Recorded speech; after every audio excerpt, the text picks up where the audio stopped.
हे दोस्तों, दुनिया का हर इंसान अमीर बनना चाहता है, लेकिन फिर भी ज़्यादातर लोग अमीर नहीं बन पाते। अगर आप जानना चाहते हैं कि ऐसा क्यों होता है तो आप इस वीडियो को शुरू से अंत तक जरूर देखें। आज हम बात करेंगे कि दुनिया की best seller book rich dad poor dad की, जो रॉबर्ट कियोसाकी द्वारा लिखी गई है। इस किताब में पैसे का मैनेजमेंट करना बहुत ही अच्छे ढंग से सिखाया गया है। आप इस वीडियो को अच्छे से समझ पाएंगे कि पैसा कैसे कमाया जाए और कहाँ पैसा खर्चा किया जाए। रॉबर्ट कियोसाकी के दो पिता थे। एक पिता जो बहुत ही अमीर थे तो दूसरे पिता बहुत ही गरीब थे। तो आप पूछेंगे कि दो पिता कैसे हो सकते, तो जी हाँ, इनके जो असली पिता थे वे बहुत ही गरीब थे और बहुत ही पढ़े लिखे थे, पर उनके पास काफ़ी डिग्रियां थी। परंतु वह जो उनके दूसरे पिता थे वे अपने बेस्ट फ्रेंड के अपने पिता को अपना पिता मानते थे, जो बहुत ही अमीर थे और अपने क्षेत्र में काफ़ी सफल। उनके दोनों पिता ने साथ ही में पढ़ाई पूरी की थी। उन्होंने कड़ी मेहनत परिश्रम भी किया, परंतु अमीर पिता ने पढ़ाई बीच में छोड़ दी, बल्कि जो गरीब पिता थे उन्होंने पढ़ाई जारी रखी। लेकिन अपने अपने क्षेत्र में दोनों ने काफ़ी मेहनत करके अपनी सफलता प्राप्त की। लेकिन दोनों पिता के बीच में पैसे कमाने के राय बिल्कुल ही अलग थी। आइए जानते हैं कि इन दोनों पिता के बीच में पैसे के मामले में क्या अलग राय। रॉबर्ट कियोसाकी के गरीब पिता रॉबर्ट को समझाते थे कि कोई भी वस्तु या कोई ऐसी चीज़ नहीं खरीद सकता, उसके अंदर ऐसी काबिलियत नहीं है। परंतु दूसरे पिता उसे यह कहते थे कि यदि तुम कोई वस्तु को नहीं खरीद सकते तो उसका कारण ढूंढो कि कैसे नहीं खरीद सकते।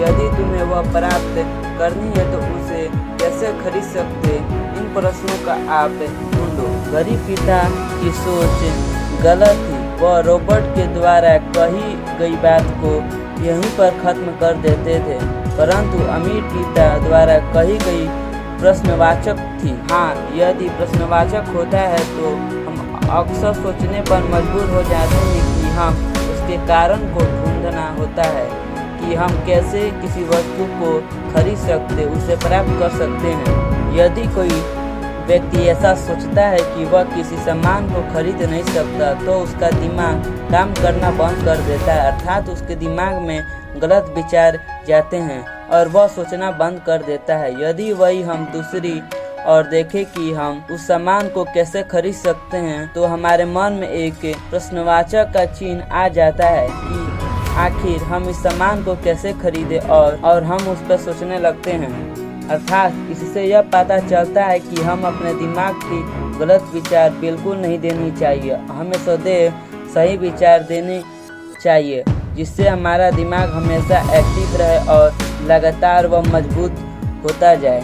जीवन में जोखिम लेना। रॉबर्ट के गरीब पिता रॉबर्ट से कहते हैं कि जीवन में जोखिम नहीं लेना चाहिए, अच्छे से पढ़ाई करनी चाहिए और अच्छे मार्क्स लाकर अच्छी जॉब करनी चाहिए। यदि तुम्हारे जीवन में अमीर बनना लिखा है तो तुम अमीर बनोगे, अन्यथा नहीं बनोगे। वही दूसरी तरफ रॉबर्ट के दूसरे पिता कहते हैं कि यदि तुम्हें जीवन में कुछ करना है तो जोखिम अर्थात रिस्क लेना जरूरी है। आप अपनी पढ़ाई पूरा करके, परंतु पढ़ाई के साथ साथ आपको फाइनेंशियली मैनेजमेंट भी आना चाहिए, पैसे का मैनेज करना आना चाहिए। संपत्ति और दायित्व में अंतर का ज्ञान हो। हमें जीवन में संपत्ति और दायित्व का विशेष ध्यान रखना चाहिए, क्योंकि संपत्ति से धन बढ़ोतरी होती है तथा दायित्व से धन की कमी होती है। इस पर विशेष ध्यान देना चाहिए। यदि आप जीवन में अधिक पैसा कमाना चाहते हैं और बहुत ही अमीर बनना चाहते हैं तो आपको अपनी संपत्ति बनाना चाहिए, जैसे कि जमीन खरीदना चाहिए, सोना व आभूषण बनाने चाहिए।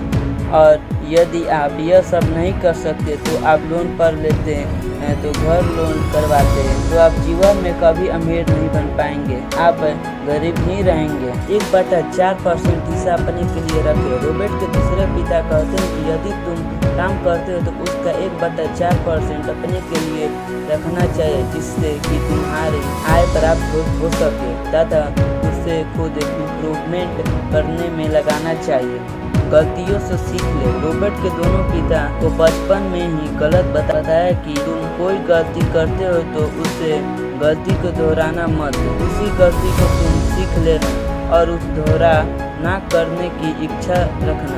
इससे तुम जीवन में आगे बढ़ सकते हो, एक उच्च मुकाम पर हासिल कर सकते। पैसे कमाने के लिए काम करना। रॉबर्ट के पहले पिता का कहना था कि हमें पैसों के पीछे नहीं भागना चाहिए, हमें पैसों के लिए काम नहीं करना चाहिए, हमें काबिल होने के लिए काम करना चाहिए। बल्कि दूसरे अमीर पिता का कहना था कि हमें हमेशा पैसों के लिए काम करना चाहिए, हमें पैसे कमाने के नए नए तरीके ढूंढना चाहिए।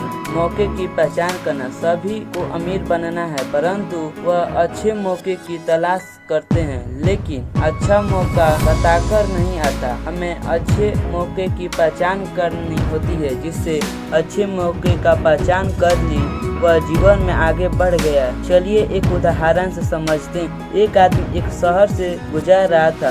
उसने एक घर पर एक बोर्ड लगा हुआ देखा, उस पर लिखा था हाउस फॉर सेल। वह इस मौके को गंवाना नहीं चाहता था, क्योंकि उसे उस समय मंदी चल रही थी, तो बहुत ही कम कीमत पर वह घर बिक रहा था। उसने उस घर को खरीद लिया। कुछ समय बाद मंदी खत्म हुई और उस घर की कीमत बढ़ गई और उसने उसको तीन गुने दाम पर बेच दिया और काफी मुनाफा हुआ। पैसे को सहेज करने की समझ होना। दुनिया में सभी पैसे को सहेज कर रखते हैं। सबको पैसे सहेज कर रखना बहुत ही अच्छी तरह से आता है, पर यहाँ पर इसका यह अर्थ नहीं है कि पैसे एक अलमारी या गुल्लक में रखना हो या बैंक में रखना हो। अर्थात सहज का अर्थ है कि हमें पैसे कहाँ इन्वेस्ट करना है, कहाँ पर खर्च करना है, जिससे हमारी आय बनी रहे और हम पैसे को इन्वेस्ट करते रहें। तो हम इस बात को समझना चाहिए कि पैसे कहाँ इन्वेस्ट करना है और कहाँ पर नहीं। यदि इन्वेस्टमेंट अच्छी जगह पर होगी तो इनकम भी अच्छा होगा।